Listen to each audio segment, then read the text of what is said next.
এইসব। হ্যাঁ তা কবে যে একাদশী তুমি কি করে পালন জানবে? সে ডেট তো ওতে লেখা থাকে না, সে ডেট তো আমাদের তালিকায় থাকে। আর ওই যে ক্যালেন্ডারের গায়ে থাকে ওসব হবে না, ওসব বাইরের বাজারের জিনিস, ওগুলো শাক্ত মত, বেনি মাধবশীল, তারপর অন্যান্য পঞ্জিকায় সব ওই শাক্ত মত। বৈষ্ণবেরা সেখান থেকে শুদ্ধ সাত্বিক মতটাকে বার করেছে, করে সেইটা জগৎকে দিয়েছে, সেইটা নিতে হবে।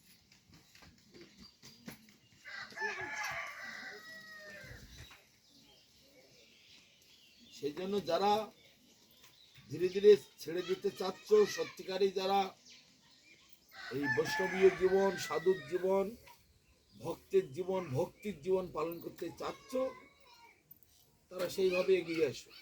আর যদি বলে না আমরা যেমন কাছি তেমনি চাই, তাদের আর দীক্ষা নেওয়াও যায় না নেওয়াও যায়, একই কথা। স্কুলে ভর্তি হব, যাব না স্কুলে, বই পড়বো না, বই খাতা কিনবই না, তাদের নাম লিখে স্কুলের খাতার নাম লিখে দিয়েছে, লাভটা কি আছে?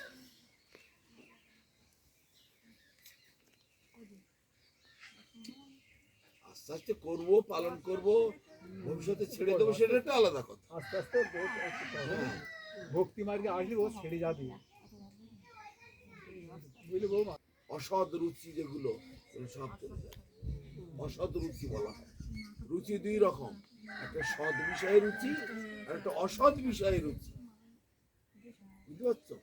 কেউ দুধ খেতে ভালোবাসে, কেউ মদ খেতে ভালোবাসে। এদিক শোনে বৌমার সঙ্গে কথা শোনা, একই সঙ্গে কথা বলে পরে। একটা মাতাল, তার কাছে দুটো জিনিস দাও, এই ভালো খাঁটি দুধ এনেছি, একদম ভালো মোটা দুধ, একদম সুন্দর বাদাম পিস্তা টিস্তা দিয়ে মিশিয়ে সুন্দর করে এনেছি, বেশি দাম না, মাত্র 30 টাকা দিলেই হবে, 500 গ্রাম দুধ এনেছে, খাঁটি মোটা দুধ। আর এক গ্লাস 200 টাকা দামের এক গ্লাস মদ। ওই দুধ ফেলে দেবে, মদটা খাবে, দুধ খাবে না। তা যখন সেই মদ খায় সেটা হচ্ছে অসৎ বিষয়ে রুচি, আর দুধটা যখন খেলো সৎ বিষয়ে রুচি। এই দুধটা খেলে শরীরে পুষ্টি হবে, শরীরে উন্নতি হবে, আর এই মদটা খেলে লিভারটা জ্বলে যাবে, কিডনিটা খারাপ হয়ে যাবে, শরীরের অনেক ব্যাধি শুরু হবে। তা সেইটাই লোকে নেবে, এই সৎ জিনিসটা নেবে না। কলির জীব হচ্ছে এইরকম। একে বলা হয়, শোনো, শাস্ত্রে একে বলে প্রবৃত্তি মার্গ থেকে নিবৃত্তি মার্গের দিকে যাওয়া। বেশি করে নাম জপবে, তার তত অসৎ রুচি ছেড়ে যাবে। যে মাছের গন্ধ লাগলে তোমাদের মনে আনন্দ হয়, সেই মাছের গন্ধে তোমাদের বমি আসবে তখন, বুঝলে? সেই মাছের গন্ধ শুনলে তোমাদের বমি আসবে। আমরা গাড়িতে বসে আসা যাওয়া করি, ওই মশলা মুড়িওয়ালারা পাশ দিয়ে যায়, আমাদের বমি আসে পেঁয়াজের গন্ধে থেকে, পাশ দিয়ে মশলা মুড়ি চলে গেল, ওরে বাবা পেঁয়াজের গন্ধ মুখে কাপড় দিয়ে চাপ। তো এরকম বদভ্যাস, অসৎ রুচি আপনি চলে যান। আর যদি কারো মনে থেকে রোজ কদিন আর বাঁচবো, তাই মানুষ হইতে আর হবো, তো খেয়ে নি, খেয়ে খায়, খাতে খাতে যে কদিন বাঁচে সেই তো সব মরবে, সাধুরাও তো মরে যায়। কিছু লোকের এর বুদ্ধি আছে, সাধুরাও তো মরে যায়, তো যে কদিন থাকে খেয়ে খেয়ে খেতে খেতে মরবে।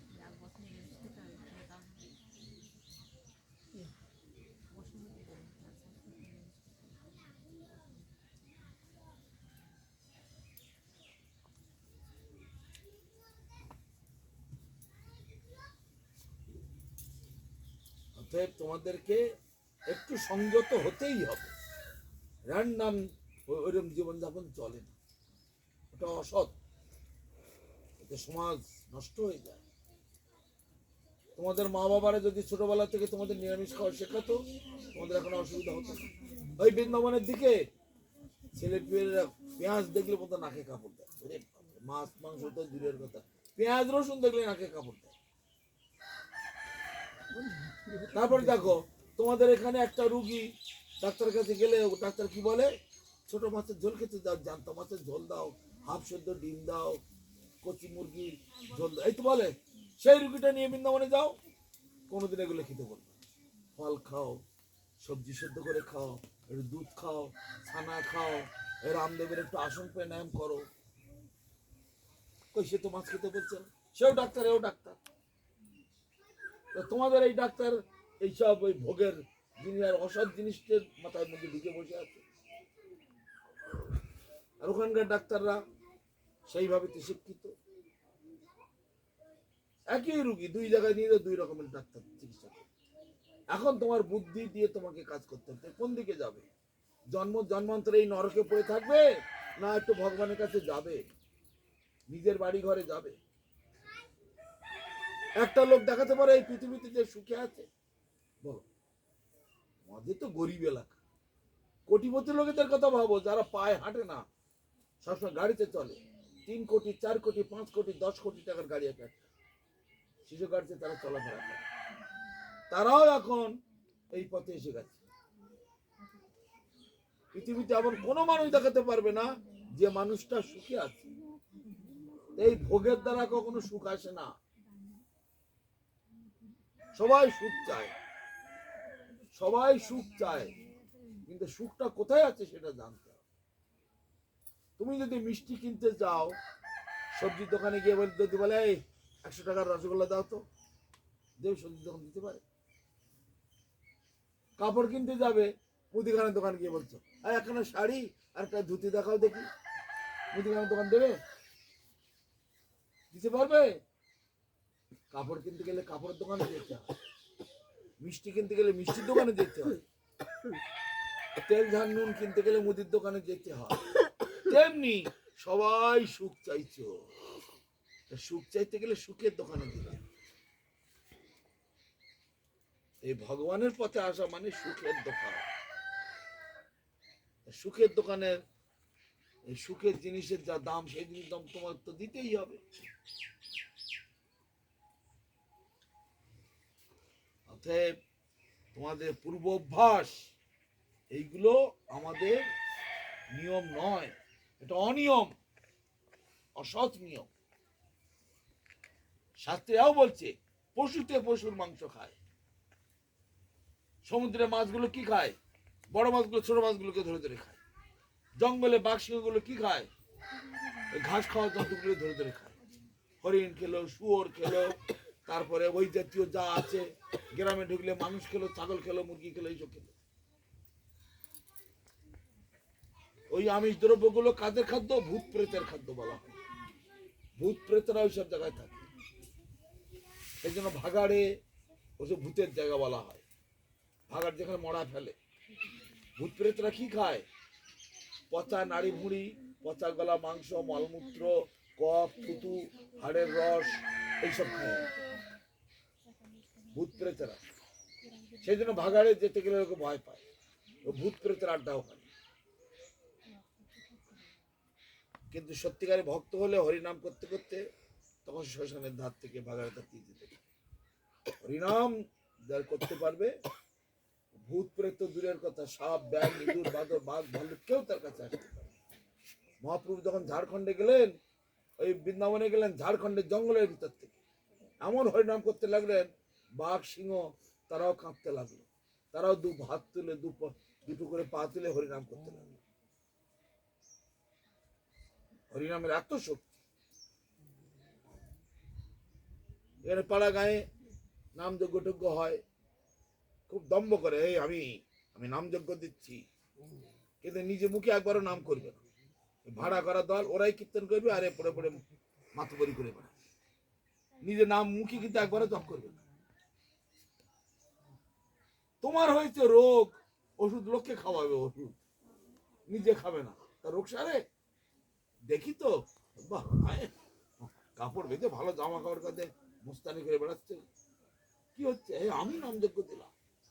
বাবা, নিজে মুখে একবার হরিনাম করবে না। যদি বিড়ি টানছে, সিগারেট টানছে, পান চিবোচ্ছে, ভাড়া করা লোক দিয়ে হরিনাম করা, লোকে ওষুধ খেলে নিজের রোগ সারে? প্রত্যেককে নিজেকেই খেতে হবে ওষুধ, যার রোগ তাকে ওষুধ খেতে হবে। এই করোনার সময় ভ্যাকসিন দিল না, কি লাইন ভ্যাকসিন নেওয়ার জন্য। মারামারি কাটাকাটি করছে। কিন্তু তোমার হয়েছে করোনা, আমি গিয়ে ভ্যাকসিন নিয়ে নিলাম, তোমার সারবে? সেই রকম প্রত্যেককে নিজেরটা নিজেই করতে হবে। তার মানে আত্মোন্নতি, নিজের আত্মা অধপতিত হয়েছে, তাকে উন্নত করতে হবে, উপরে তুলতে হবে। এই হচ্ছে অনুশীলন, কৃষ্ণ অনুশীলন একেই বলা। সকলের মন খারাপ, হায় রে আমার ভোগে বাধা পড়ে গেল রে, আহা কি একবার মাথায় পাহাড় ভেঙে পড়েছে গো, আহা কি স্বাদের খাওয়া খাচ্ছিলাম, এই দীক্ষা নিতে এসে যা শুনছি, বাপ রে বাপ, আর ভোগ করা যাবে না রে, মাথায় পাহাড় ভেঙে পড়েছে, গালে হাত দিয়ে একেবারে মহা দুশ্চিন্তায় পড়ে গেছে গো। বাড়িতে এতগুলো হাঁস মুরগি পুষেছি, ডেলি একটু ডিম সেদ্ধ ঝোল ঝাল করে খাচ্ছিলাম রে, সব বন্ধ হয়ে যাবে রে, আরে বাবা রে, মহা চিন্তার বিষয় গো, সকলের মন খারাপ হয়ে যাচ্ছে গো। ধুস, ইয়ে দীক্ষা ভালো না, অতি ওই পাড়ায় এক গুরু এসেছিল, এ ভালো চিত্ত নেই। এইভাবে তো কোটি কোটি জীব অনন্তকাল ধরে এইভাবে মরছে, অনন্তকাল ধরে এইভাবে ভুগছে। কালকে বলছিলাম না, কবু স্বর্গে কবু মর্তে, নরকে বা কবু, কবু দেব কবু দৈত্য কবু দাস প্রভু, কবু রাজা কবু প্রজা, কবু বিপ্র শূদ্র, কবু সুখী কবু দুঃখী কবু বা কীট। এইভাবে 84 লক্ষ জনই ভ্রমিতে ভ্রমিতে অবশেষে কুল কিনারা পাওয়া যায় সাধুগুরু বৈষ্ণবের কৃপাতে। সেই কুলে তোমরা এখন এসেছো, কুলে এখন এসেছো, কুলে এখন পারের কড়ি দিতে গিয়েই দম বেরিয়ে যাচ্ছে। কি পারের কড়ি? এই লোভ লালসা ভোগ বিলাস করা যাবে না রে, এতেই তোমাদের। কিন্তু যে কোটি কোটি জন্ম ধরে আমি ঘুরে বেড়াচ্ছি, কখনো পশু হচ্ছি, কখনো পাখি হচ্ছি, কখনো জলজন্তু হচ্ছি, কত জ্বালাতন, এসব কথা কিন্তু মনে নাই, সব ভুলে গেছে।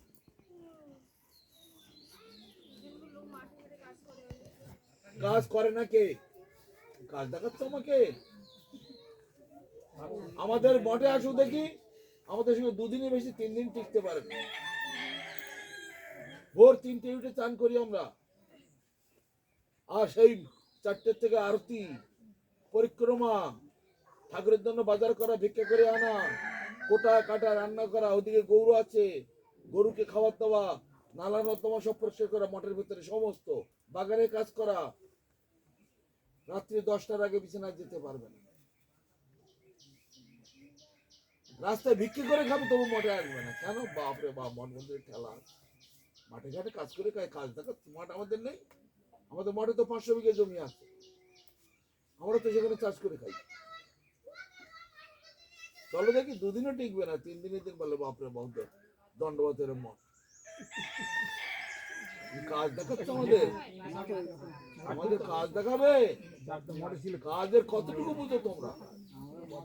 তোমরা 5 ঘন্টা 6 ঘন্টাকে 8 ঘন্টা কাজ করে দম বেরিয়ে যায়, আমরা 24 ঘন্টায় কাজ করি, 24 ঘন্টা। কিন্তু আমরা করি ভগবানের জন্য, আর তোমরা করছো নিজেদের জন্য। এই হচ্ছে পার্থক্য, পার্থক্য হচ্ছে এইখানে। আমরা ঘুমোই ভগবানের জন্য। শীতকালের দিন খুব শীত হচ্ছে, ঘরে ঘুমোই না, ওই ভান্ডারের দরজায় ঘুমোই। কেন? রাত্রে চোর এসে যেন ভান্ডারটা ভেঙে মাল বের করে না নিয়ে যায়, ওখানে ঘুমোই। বর্ষা পড়ছে, ছাতা মাথায় দিয়ে মাঠে গিয়ে প্লাস্টিকের তলায় করে ঘুমোই, ওই ধানটা যেন চুরি করে না নিয়ে যায়। ঘরে তো আরামের জায়গা, আমাদের একটা বিল্ডিং 4 তলা 5 তলা করেছে, 1000 লোক গেলেও থাকতে পারবে। দোলের সময় আমাদের লোক হয় 20,000 25,000 লোক হয় মঠে, 1000 লোক এখানে থাকতে পারবে। ওই যাবে দোলের সময়, যাবে কি এত ঘর বাড়ি আমাদের দোলের সময় যাবে একবার নবদ্বীপে। কিন্তু আমরা মাঠে গিয়ে ধানের খেতে প্লাস্টিকের তলায় না আমি উঠছি না, দেখি ভাই কি একটা বলে গেল, বাড়ি কি হয়েছে না দেখি। প্লাস্টিকের তলায় কেন ঘুমোতে যাচ্ছি? ধান কাটা পাহারা দেওয়ার জন্য, ঠাকুরের ধানের জন্য।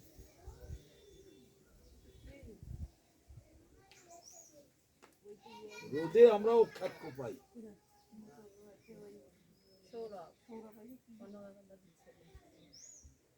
তোমরা ভোগের জগতে থাকবে না ভক্তির জগতে থাকবে? আমাদের বাড়ি, আসল বাড়ি ঘর ভক্তির জগৎ।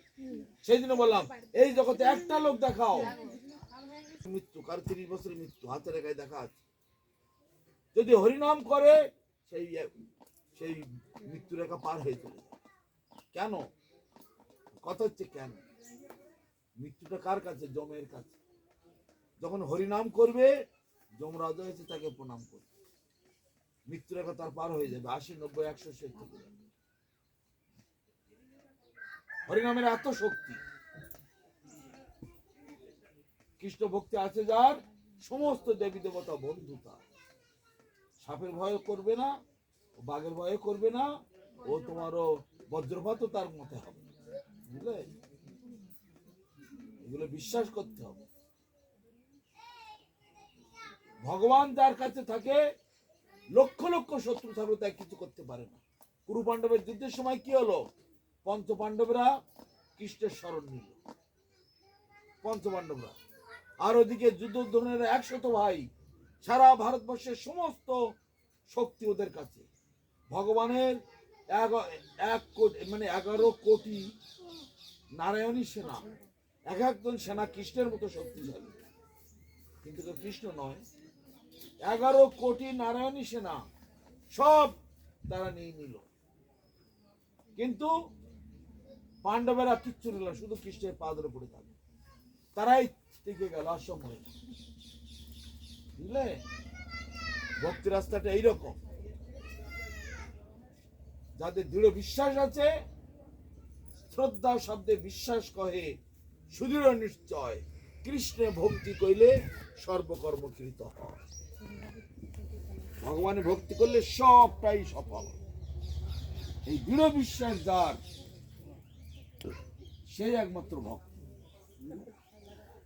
পাণ্ডবদের একজনও মরল না, দুর্যোধনের 100 ভাই সব মরে গেল, আরো কত লক্ষ লক্ষ সব কোটি কোটি মরে গেল।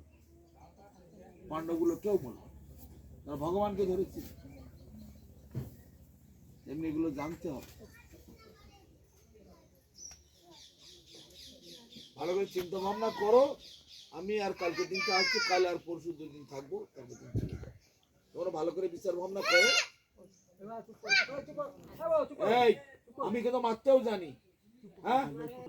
আর যার বাড়ি 10টা 20টা ছেলে মিলে, তার মা বাবারা কেমন জ্বালাতন ভোগ করে বলে দেখি। তোমাদের পাপ করবে সব, সেই পাপের দায়গুলো সব আমার ঘরে এসে পাবে। তোমাদের এই ছেলেপিলেগুলো চুরি করছে, যদি কারো কিছু ভেঙে ফেলে দেয়, কার সাইকেলটা ওখানে ভেঙে দিল, মোটর সাইকেল লুটে ফেলে দিল, যা যা ক্ষতি হবে তোমার সেই ক্ষতিপূরণ দিতে হবে কিনা বলো? তোমার ছেলে করেছে, ক্ষতিপূরণ দিতে হবে না? সেই রকম ও বেশি শিষ্য করাও আমার দরকার নেই। তবে যারা মঙ্গল চায় তাদের কাছেই আমার কথা, আর কিছু। যারা সুখ চায়, শান্তি চায়, আনন্দ চায়, মঙ্গল চায়, তারাই নেবে। আর যারা চায় না তারা চিন্তা করুক, চিন্তা ভাবনা করুক।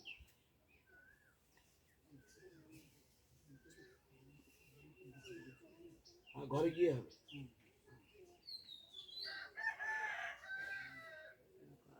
আর কারো যদি আরো প্রশ্ন থাকে জিজ্ঞাসা করো, চুপচাপ বলতে গেলে আপনি। আমি তো খোলাখুলি বলছি, নিজের বাড়ি নিজের ঘরে যেতে চায় তাদেরকেই দীক্ষা দিই। ব্যবসা করাটা দীক্ষা না। আর একটা গল্প শোনাই, ছোট করে বলি, সবাই শোনো। এই দীক্ষার ব্যাপারে একবার কৈলাসে পার্বতী দেবী শিবকে জিজ্ঞাসা করছে, প্রভু জগতে লক্ষ লক্ষ গুরু, কিন্তু কার কাছে যাব, কার কাছে দীক্ষা নিতে হবে? তখন শিব বলছে, দেখো দেবী, গুরব বহব সন্তি শিষ্য বিদ্যাপহার। হাজার হাজার গুরু দেখা যায়, সব শুধু শিষ্যের ধন দৌলত অপহরণ করার জন্য।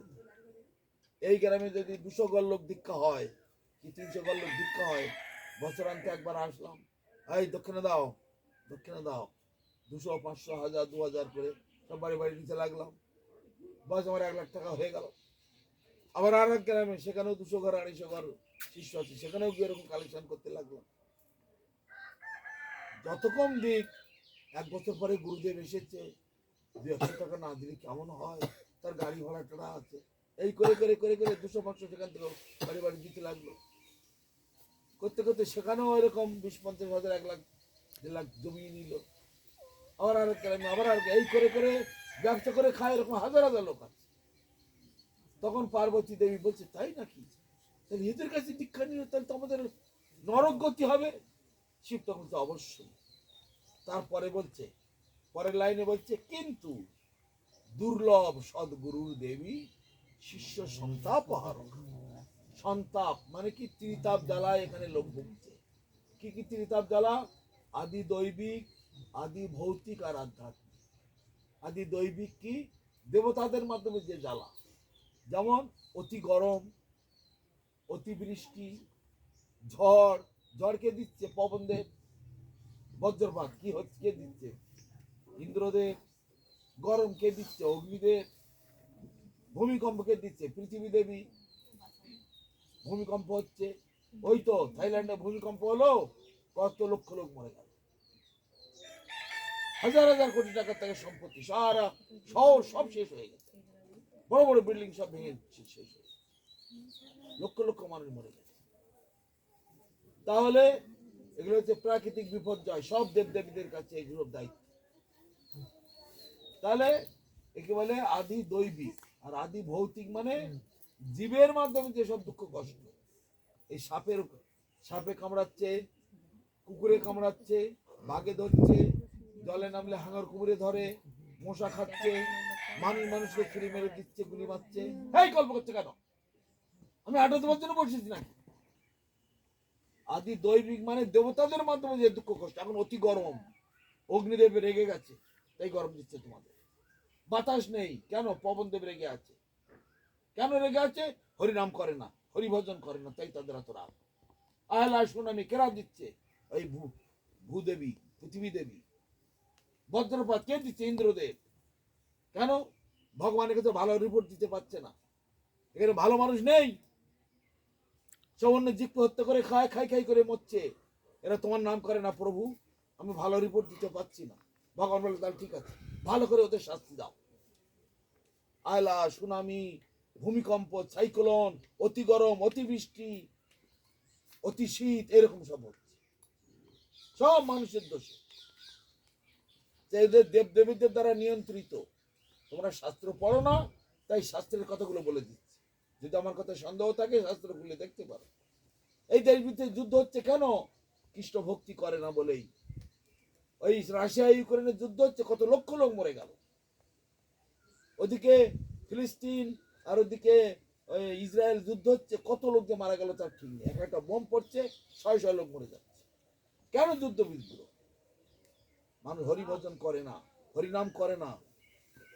তাই ভগবান বলছে, তাহলে এইসব নিকেশ করে দাও, ফালতু লোক রেখে লাভ নেই। যেসব তোমাদের আগানে বাগানে আগাছা জন্মায়, সেগুলো কি হয়?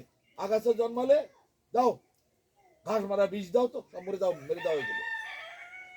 আমরা সবজি চাষ করছি, সেগুলো হচ্ছে না এদের জন্য। তাই তো ঘাস মারা বীজ দিয়ে দাও, সব মরে যাবে। এইসব তেমনি ভগবানও তার দেশটাকে এইভাবে সাজিয়ে রেখেছে। তিনি সৃষ্টি করেছেন সব, যাকে বলে আদি দৈবিক, আদি ভৌতিক। জীবের মাধ্যমে জীবের, এই যে জঙ্গলে মাছ ধরতে যায়, বাঘে ধরছে, কুমিরে ধরছে, কত কত আপদ বিপদের ভিতরে তারা বেশি আছে। ওই বন বিবির মানসিক কালাম, ওতে কিছু হয় না, উপলক্ষ মাত্র। এক্ষুনি কি বললাম? 2-3 বার বলেছি, কৃষ্ণ ভক্তি আছে যার, সমস্ত দেবী দেবতা বন্ধু তার। কৃষ্ণ ভক্তি করলে ওই দেবদেবীরা সব তোমার এসে পুজো করবে, তোমার যে প্রণাম করতে আসবে। যমরাজ পর্যন্ত সে মাথা নত করে তোমার কাছে প্রণাম করবে। তোমার মৃত্যু দিন লেখা আছে, আজকে তোমার মৃত্যু হবে, যমরাজ নিতে পারবে না। তোমার ওই মৃত্যু ভাড়া কেটে বেরিয়ে যাবে। এত এই নামের শক্তি, তা জানো? তারপরে আদি দৈবিক, আদি ভৌতিক আর আধ্যাত্মিক। দেহ মনের তাপ। ভালো আছো, সুন্দর আছো, ভালো খাচ্ছ যাচ্ছ, হঠাৎ ডাক্তার বলে দিল তোমার ক্যান্সার হয়েছে। বলো সুখ পাবে? ওই যে জায়গাটা কিনেছি, বাড়ি করব, দোকান করব, কেঁদে দিয়ে ডাক্তার বলে ক্যান্সার হয়েছে। আর তোমার দোকান করার স্বাদ থাকবে? বলো। ক্যান্সার হয়েছে, এখন যে কোনো দিন মরে যাবো, 2 মাস কি 4 মাস টিকতে পারবো কিনা তার ঠিক নেই। দোকান করি আর কি। কষ্ট হবে কিনা বলো? খেতে বসেছো, টিভি দেখছো, কি মজা, হঠাৎ ফোন এলো, ছেলেটা ওই অফিস থেকে বাড়ি আসতে গিয়ে ওই যেমন এক্ষুনি অ্যাক্সিডেন্টের কথা বললো, অ্যাক্সিডেন্ট হয়ে গেছে। আরে ভালো খাবার রান্না টান্না করেছো, কত ভালো জিনিস, আর মুখে উঠবে? টিভি দেখছিলে, দেখতে পাবে, সঙ্গে সঙ্গে ছুটবে ছেলে ছেলে করতে করতে। এগুলো বলে আধ্যাত্মিক বেদনা। হঠাৎ মরে গেল, মাটা মরে গেল, বসে বসে খেতে পারবে? ফেলে দিয়ে তখন ছুটবে কাঁদতে কাঁদতে। আদি দৈবিক, আদি ভৌতিক আর আধ্যাত্মিক, এই ত্রিতাপ জ্বালা, এই ত্রিতাপ জ্বালার থেকে উদ্ধার করে যে গুরুদেব ভগবানের কাছে তাকে পৌঁছে দিতে পারে, তিনি হচ্ছেন সৎগুরু। এইটা পার্বতী দেবীকে বোঝাচ্ছেন শিব। তা জগতে দুই ধরনের গুরু আছে, যারা শিষ্যের ধন দৌলত অপহরণ করে তাহলে তাকে আরেক ধরনের গুরু, আর এক ধরনের গুরু এই ত্রিতাপ জ্বালার থেকে উদ্ধার করে ভগবানের কাছে পৌঁছে দিতে চায়। আমাদের গুরু মহারাজের সেই ধরনের শিক্ষা।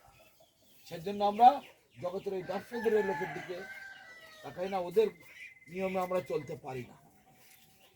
সে তারা যে যা করছে করুক, যারা বুদ্ধিমান হবে, ভাগ্যবান হবে, সুকৃতিবান হবে, তারা আমাদের কথা শুনবে।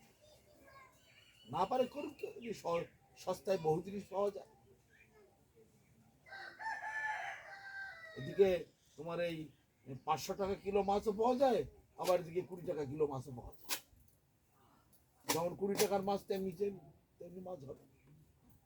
ভালো খদ্দের ভালো কাঁঠাল কিনবে, পচা খদ্দের পচা কাঁঠাল কিনবে। তো এই ত্রিতাপ জ্বালার থেকে যে উদ্ধার করতে পারবে এবং উদ্ধার করার জন্য চেষ্টা করে, তিনি হচ্ছেন সৎগুরু। পার্বতী দেবী তখন বলবে, হ্যাঁ প্রভু এবার বুঝতে পেরেছি। এসবগুলো হচ্ছে আমাদের ভাগবতের কথা, শাস্ত্রের কথা। তোমরা শাস্ত্র পড়ো না, সেজন্য তোমাদের বুঝিয়ে দিচ্ছি। এখন তোমাদের ইচ্ছা, সবকিছু তো বলা হয়ে গেল। এর মধ্যেও যদি কারো জিজ্ঞাসা থাকে তাহলে বলতে পারো।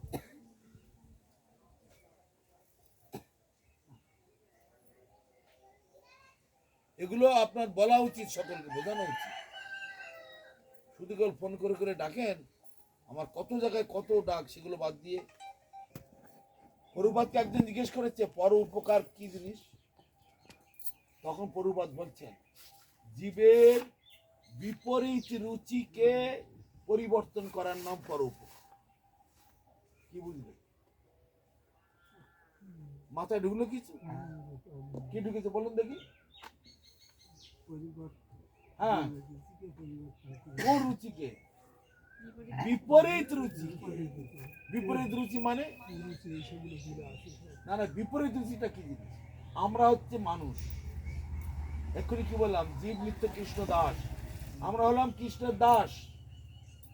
আমরা কৃষ্ণকে ভোগ দিয়ে প্রসাদ খাবো, সেটা বাদ দিয়ে আমরা পশু পক্ষের খাবার খাচ্ছি, ভূত প্রেতের খাবার খাচ্ছি, অন্য খাবার খাচ্ছি।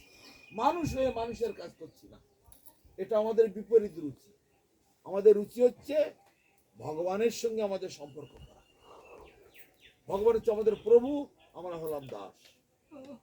4টে সম্বন্ধে ভগবানের সেবা হয়: দাস্য ভাব, সখ্য ভাব, বাৎসল্য ভাব আর মধুর ভাব। দাস্য মানে ভগবান প্রভু, আমরা দাস। সখ্য মানে যেমন আমরা কৃষ্ণ লীলাতে শুনি, পদাবলী কীর্তনেতে সুবল শাখা, তারপরে কৃষ্ণ বলরাম মধুমঙ্গল সুদাম শ্রীদাম, এরা সব সখা, বন্ধু, বন্ধু বন্ধু ভাব, কৃষ্ণের সঙ্গে বন্ধু বন্ধু ভাব। তারপরে কৃষ্ণের সঙ্গে দাস প্রভুর ভাব। মায়েরা গোপাল পুজো করতে ভালোবাসে, তার মানে মাতা পিতার মতো ভাব, তাই না? ওই বাপ বেটার মতো সম্পর্ক। আর একটা কি, পতি পত্নীর মতো সম্পর্ক, একে বলে মধুর রস। যেমন ব্রজগোপীরা কৃষ্ণকে পতি জ্ঞানে পুজো করত। এই 4টে সম্পর্ক, দাস প্রভুর সম্পর্ক, বন্ধু বন্ধু সম্পর্ক, পিতা পুত্রের সম্পর্ক, আর পতি পত্নীর সম্পর্ক। এই 4টে ভাবের যে কোনো একটা ভাব হলে, যে কোনো একটা ভাবেতে সেবা করবে। যে যে ভাবের লোক সেই সেবা করবে। সেই জন্যে যার মনে যে ভাবটা গজায়, আমাদের গুরুদেব আমাদের শিখিয়েছে সব সময় দাস্য ভাব নিয়ে থাকবে। দাস্য ভাবেতে ভগবান বেশি খুশি হয়। ভগবান প্রভু, আমরা দাস। এই দাস্য ভাবেতে ভগবান দারুণ খুশি হয়। সেই জন্য জীবের স্বরূপ হয় কৃষ্ণের নিত্য দাস, এটাই মহাপুরুষ। তা সেই দাস হয়ে সেবা করা আর ভগবানকে নিয়ে থাকা। এই যে বাড়িঘর, আমার বাড়ি নয়, ঠাকুরের বাড়ি। তোমাদের বাড়িঘর ছাড়তে বলা হচ্ছে না, কাজকর্ম ছাড়তে বলা হচ্ছে না, ছেলে পুলে ঘর সঙ্গে ছাড়তে বলা হচ্ছে না, শুধু বলা হচ্ছে নিয়মটাকে পাঠা, আর কিচ্ছু না। এটা ঠাকুরের বাড়ি ঘর। কেউ চাষবাস করে, কেউ আয় ইনকাম করে, ব্যবসা বাণিজ্য করে, ঠাকুরের জন্য করছে। হাট থেকে বাজার থেকে কিনে আনে, ঠাকুরের জন্য কিনে আনছে। এই যেমন উনি কত কিছু কিনে আনলেন। আচ্ছা, তারপরে রান্না হচ্ছে, ঠাকুরের জন্য রান্না হচ্ছে, খাচ্ছি, ঠাকুরকে ভোগ দিয়ে প্রসাদ খাচ্ছি। বিচারটা এরকম। এতদিন তোমাদের এই বিচার ছিল না। আমার বাড়ি, আমার ঘর, যা কিছু করছে আমার জন্য, যা কিছু বাজার থেকে কিনে আনবো আমার জন্য। আমার ছেলে এইটা ভালোবাসে, আমার মেয়েকে ভালোবাসে, আমার বউকে ভালোবাসে, আমার বাবা এইটা ভালোবাসে, সেই দিয়ে কিনে আনছে। কিন্তু আমাদের বাজার ওই রকম নয়। বাড়িতে গুরু বাবা এসেছেন, গুরুদেব এসেছেন, তিনি এইটা সেবা, তার সেবা এটা দেব। তারপরে অমুক দিন একাদশী আছে, তার জন্য এটা লাগবে। তার সামনে যে উৎসব আছে, এটা লাগবে। এইসব দেখে দেখে তারপর ঠাকুরকে দেখে কিনে, ঠাকুরের জন্য ফল টল কিনে আনা। সব সময় ঠাকুরের কথা মাথায় রেখে ঘর সংসার করা। এ একটা সংসার, আর আমি একটা সংসার। আমার বাড়ি, আমার ঘর, আমার ছেলে, আমার মেয়ে, আমার জন্য কিনা, একে বলে আত্মকেন্দ্রিক সংসার। আর আমি যেটা বলছি এতক্ষণে বৈষ্ণবরা, এটা হচ্ছে কৃষ্ণ কেন্দ্রিক সংসার। এই হচ্ছে নিয়ম। ওই আমার ঘর, আমার সংসার, এটিকে পাল্টিয়ে কৃষ্ণের সংসার বানাতে।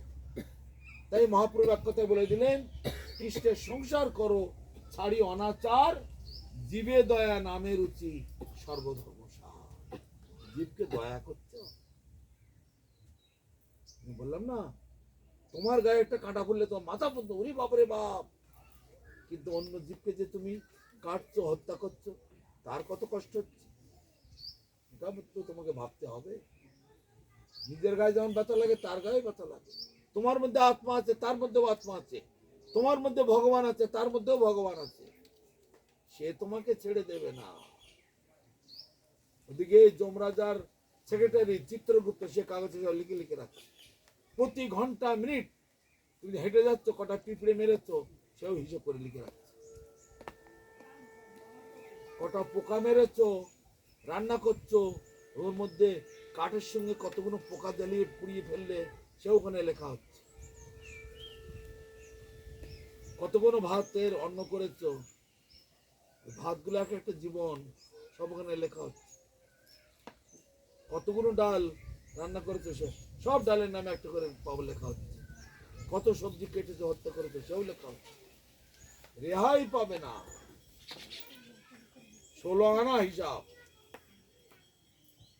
16 আনা হিসাব হবে। বাড়ির কর্তা কাজ করতে গেছে, সেই সুযোগে অন্য পুরুষের সঙ্গে আড্ডা দিচ্ছি, সব লেখা হচ্ছে। কারো রেহাই নেই। 16 আনা হিসাব।